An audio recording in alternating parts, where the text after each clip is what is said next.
দোলন জানাবেন, বহির্বিভাগের সামনে রোগীদের ভিড় কেমন দেখছেন এবং চিকিৎসা পেতে কোনো সমস্যা হচ্ছে কিনা?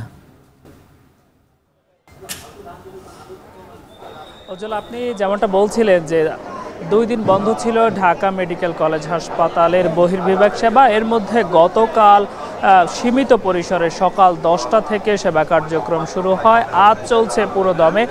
আর সে খবর জানাতে আমি এখন রয়েছি ঢাকা মেডিকেল কলেজ হাসপাতালের বহির্বিভাগের সামনে। আমরা সকাল থেকে এখানে অবস্থান করছি, দেখছি রোগীদের উপচে পড়া ভিড়, অনেক রোগী এসে এখানে এর মধ্যে সেবা নিচ্ছেন।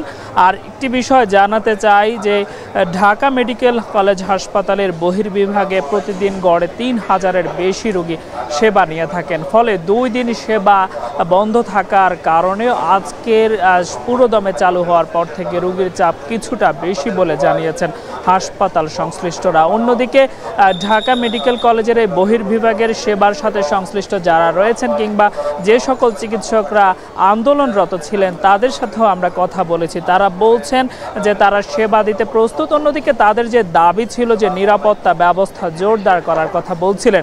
আমরা গতকাল যেমনটা দেখেছিলাম আজকেও কিন্তু একইভাবে মেডিকেলের নিরাপত্তা ব্যবস্থা অনেক ক্ষেত্রে জোরদার বলা চলে। বিজিবি মোতায়েন করা হয়েছে, অর্থাৎ নিরাপত্তা বেষ্টনীর মধ্যে চিকিৎসকরা সেবা দিচ্ছেন। এক কথায় বলা যায় রোগী এবং ডাক্তারদের পর্যাপ্ত নিরাপত্তা ব্যবস্থা হাসপাতালটিতে জোরদার করা হয়েছে। এর আগে ঢাকা মেডিকেল কলেজ হাসপাতালের পরিচালকের সাথে আমাদের কথা হয়েছিল। তিনি বলছিলেন যে চিকিৎসকদের দাবির প্রেক্ষিতে তারা যে দাবি তুলেছিলেন হাসপাতালের জন্য আলাদা পুলিশের ব্যবস্থা সহ যারা এই হামলা করেছেন তাদের বিচারের আওতায় আনার কথা বলছিলেন।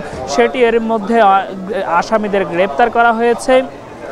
অন্যদিকে বাকি যে সকল দাবিগুলো তোলা হয়েছিল সেটিও ক্রমান্বয়ে সংশ্লিষ্টরা দেখছেন বলে আমাদেরকে জানিয়েছেন।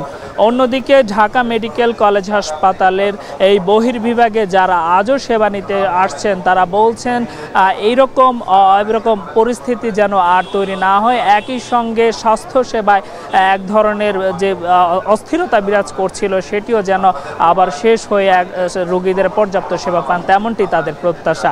এই ছিল ঢাকা মেডিকেল কলেজ হাসপাতালের বহির্বিভাগ থেকে আমার কাছে থাকা সবশেষ। উজ্জ্বল। দেলোয়ার দোলন যুক্ত ছিলেন ঢাকা মেডিকেল থেকে।